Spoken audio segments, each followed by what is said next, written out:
Oke, selamat datang di kelompok 2 di pertumbuhan dan perkembangan peserta didik kelas PJKNA.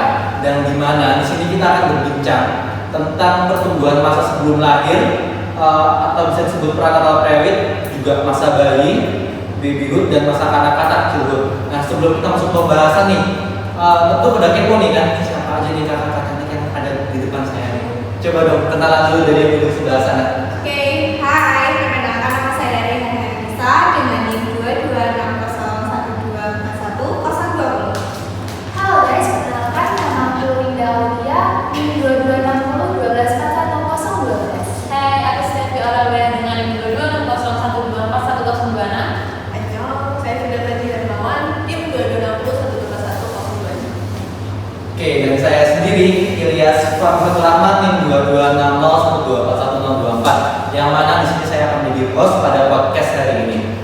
Oke, langsung ke pembahasan aja ya.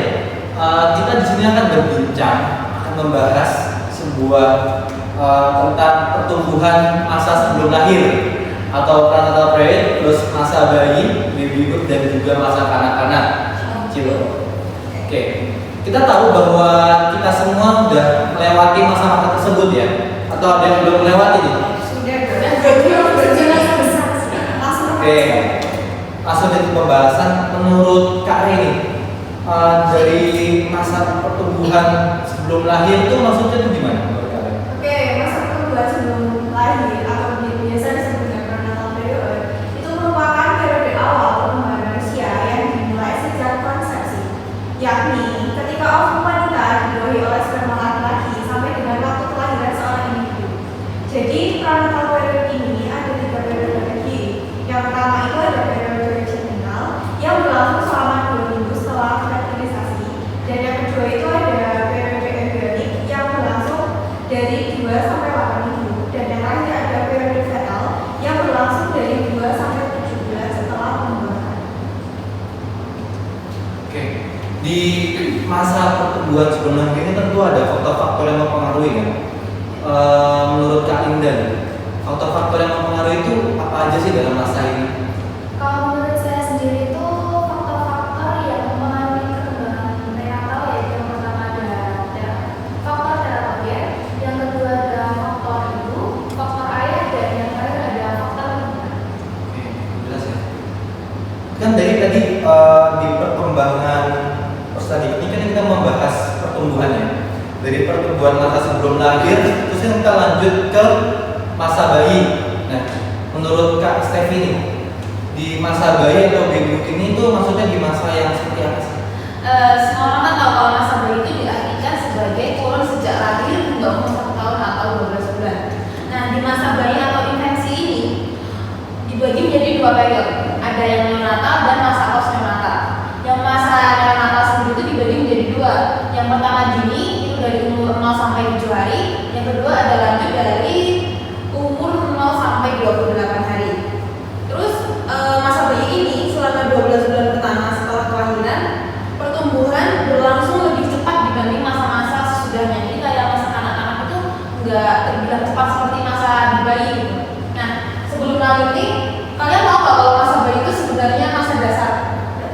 Masa dasar, maksudnya yang dimaksud masa dasar itu gimana? Jadi di masa bayi ini tuh masa dasar artinya kayak perilaku sikap, emosi, terus kayak pertumbuhan komponen-komponen yang lain itu dari masa ini tuh baru mulai terbentuk gitu. Jadi paling cepat makanya dijelaskan bahwa ini lebih cepat dari masa-masa sesudahnya.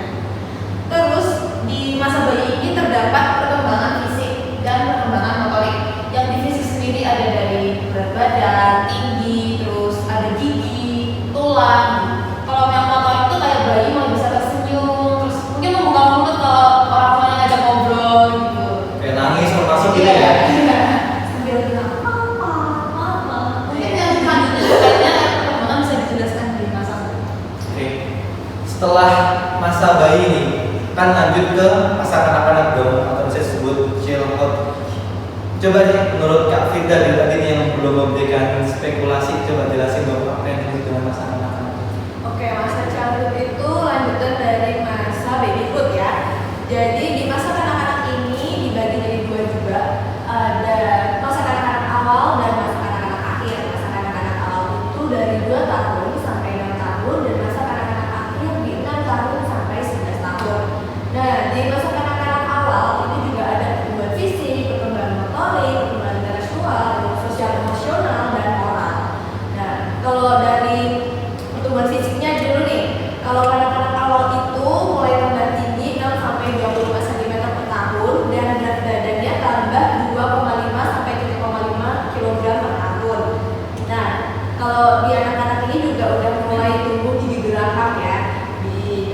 yang ini dalam, terus di depan juga udah muncul gigi yang akan yang dewasa.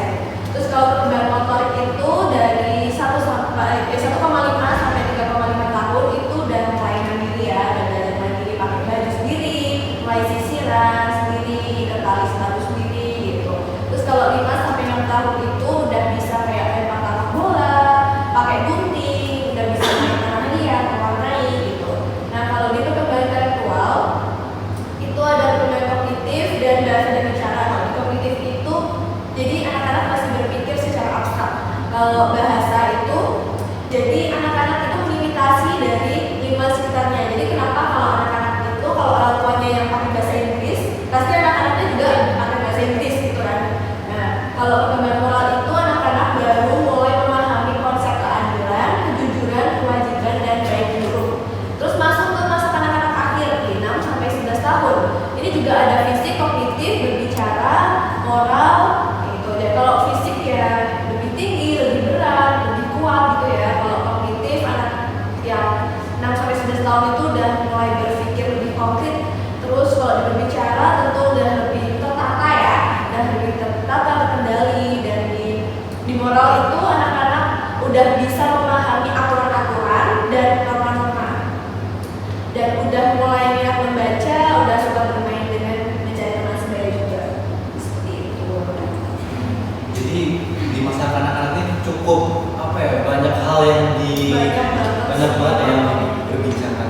Nah jadi menurut saya itu berarti di masa kanak-kanak itu cukup rentan ya. Maksudnya rentan dalam artian di masa kanak-kanak ini kan kita si anak-anak tersebut kayak kepo gitu ya, pengen tahu serba tahu. Jadi entah dia kayak misal kepo nih guntingnya apa sih, coba main, terus kan kena tangan, itu kan hal yang tidak kita inginkan ya.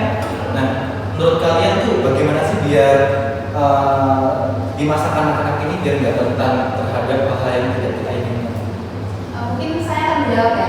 Di masa anak-anak ini jadi kan biar kayak anak-anak tuh lebih terjaga gitu. Di sini jadi yang pertama tidak boleh lepas dari pantauan orang tua. Terus parenting orang tua dalam mendidik anak itu yang sangat utama. Jadi makanya orang tuh bilang kalau belum siap punya anak jangan dulu, karena apa? Parenting anak itu penting. Oke, sepertinya cukup jelas ya pembahasan kita kali ini tentang materi pada hari ini. Ya. Kita closing hari ini. Closing hari ini. Closing sekarang? Oke, kita closing ya. Oke, thank you untuk yang nonton. Jangan lupa like dan komen ya guys ya. Subscribe. Oke. Kita tutup ya. Bye bye. Thank you.